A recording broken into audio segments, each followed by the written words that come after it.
Assalamualaikum warahmatullahi wabarakatuh. Perkenalkan, ini adalah kelompok kami ingin menjelaskan bab 4 tentang koloid.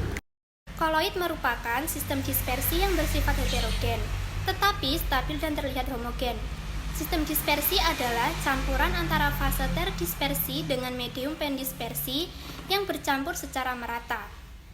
Sistem dispersi dibedakan menjadi 3, yaitu dispersi kasar atau suspensi, dispersi halus atau larutan, dan dispersi koloid. Dalam larutan sejati, terbentuk campuran homogen antara fase terdispersi dan medium pendispersiannya. Hal ini dibuktikan saat dilakukan penyaringan, tidak ada partikel terdispersi yang tertinggal di kertas saring. Begitu pula dengan dispersi koloid, tampak homogen secara kasat mata dan partikel terdispersinya tidak dapat disaring. Tetapi, apabila diamati dengan mikroskop ultra, akan tampak sebagai campuran heterogen. Berikut perbedaan karakteristik dispersi halus, dispersi koloid, dan dispersi kasar.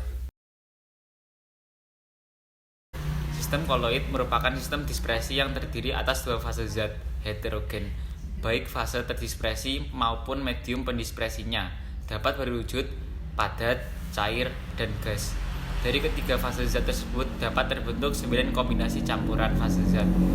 Tetapi, sistem koloid yang terbentuk hanya ada 8. Alasannya, campuran antara fase terdispersi gas dan medium pendispersi gas selalu menghasilkan campuran homogen dalam kurung satu fase.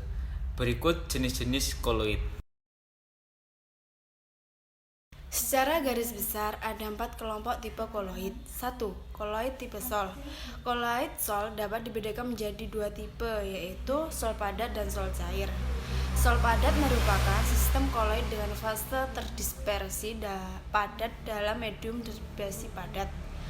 Contoh sol padat antara lain kaca berwarna dan batu mulia. Setelah itu, sol cair merupakan sistem koloid dengan fase terdispersi padat dalam medium dispersi cair. Contoh sol cair adalah cat kuku kuteks. 2. Koloid tipe aerosol dibandingkan menjadi 2 tipe, yaitu aerosol padat dan aerosol cair. Sistem koloid dengan fase terdispersi padat dalam medium pendispersi gas disebut aerosol padat. Contohnya asap emisi pabrik industri. Adapun aerosol cair adalah koloid yang tersusun atas fase terdispersi cair dalam medium pendispersi gas. Contohnya kabut. 3. Koloid tipe emulsi. Emulsi adalah sistem koloid yang tersusun atas fase terdispersi cair atau padat dalam medium pendispersi cair. Tipe koloid ini dibagi menjadi 2, yaitu emulsi cair dan padat. Emulsi padat tersusun atas fase terdispersi cair dalam medium pendispersi cair. Sedangkan emulsi cair tersusun atas fase terdispersi cair dalam medium pendispersi cair. 4. Koloid tipe busa. Busa merupakan sistem koloid dengan fase terdispersi gas dalam medium pendispersi cair atau padat. Busa cair disebut juga buih. Contoh busa cair antara lain buih sabun dan krim kocok. Sementara itu, busa padat terjadi apabila fase gas terdispersi dalam medium padat, misalnya batu, apung. Sifat-sifat koloid. Yang pertama, efek Tyndall adalah peristiwa penghamburan cahaya oleh partikel koloid. Peristiwa efek Tyndall pertama kali diamati oleh fisikawan dari Inggris, yaitu John Tyndall. Yang kedua, gerak Brown. Ketika partikel koloid diamati menggunakan mikroskop optis, akan tampak bintik-bintik yang berkilauan karena menghamburkan cahaya. Jika bintik-bintik tersebut terus diamati, akan terlihat partikel koloid yang terdispersi tersebut bergerak terus-menerus secara acak membentuk lintasan berliku.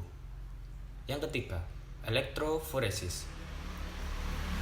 Elektroforesis adalah peristiwa pergerakan partikel koloid karena pengaruh medan listrik. Partikel koloid merupakan partikel yang mempunyai muatan. 4. Adsorpsi. Apabila partikel koloid mengadsorpsi ion-ion yang ada di dalam medium pendispersi, partikel koloid menjadi bermuatan listrik. Contohnya Sol As2S dan Sol FeOH3. Sol As2S bermuatan negatif 5. Koagulasi adalah peristiwa pengendapan partikel-partikel koloid sehingga fase terdispersi terpisah dari medium pendispersinya. Koagulasi terjadi karena dispersi koloid kehilangan kestabilan dalam mempertahankan partikel-partikelnya untuk tetap terdispersi di dalam mediumnya. 6. Dialis merupakan cara mengurangi ion-ion pengganggu yang terdapat dalam sistem koloid menggunakan selaput semi-permeable. Kestabilan koloid dapat dipertahankan dengan penambahan sedikit elektrolit dengan konsentrasi tertentu. 7. Koloid pelindung adalah koloid yang dapat melindungi koloid lain agar tidak terjadi koagulasi. Koloid pelindung bekerja dengan cara membentuk lapisan di sekeliling partikel koloid lain.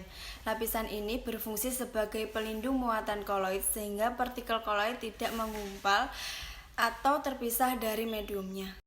Proses pembuatan koloid. 1. Cara kondensasi. Pembuatan koloid dengan cara kondensasi dibandingkan menjadi 2, yaitu cara kimia dan cara fisika. 2. Cara dispersi. Dispersi merupakan cara pembuatan koloid yang berasal dari suspensi. Penerapan koloid dalam kehidupan sehari-hari dan industri. 1. Bidang industri. Sistem koloid digunakan dalam berbagai bidang industri, diantaranya industri karet, pembuatan cat, pemutihan gula, pengambilan endapan pengotor udara, dan penjernihan air. 2. Bidang makanan. Susu dan santan merupakan sistem koloid di bidang makanan. Susu dan santan termasuk emulsi lemak dalam air. 3. Bidang farmasi. Di bidang farmasi, prinsip koloid diterapkan saat mengobati sakit perut akibat bakteri patogen dengan norit. Norit yang terbuat dari karbon aktif akan membentuk sistem koloid di dalam sistem pencernaan. Koloid yang terbentuk akan mengadsorpsi gas atau zat racun sehingga konsentrasinya berkurang. 4. Bidang kosmetik. Beberapa tipe koloid yang digunakan dalam kosmetik sebagai berikut. 1. Sol padat. Contohnya lipstik dan pensil alis. 2. Sol cair. Contohnya cat kuku, masker, dan maskara. 3. Emulsi. Contohnya pembersih muka. 4. Aerosol cair. Contohnya hairspray dan parfum semprot. 5. Buih. Contoh sabun cukur. 6. Gel. Contohnya minyak rambut dan deodoran. Sekian, terima kasih. Wassalamualaikum warahmatullahi wabarakatuh.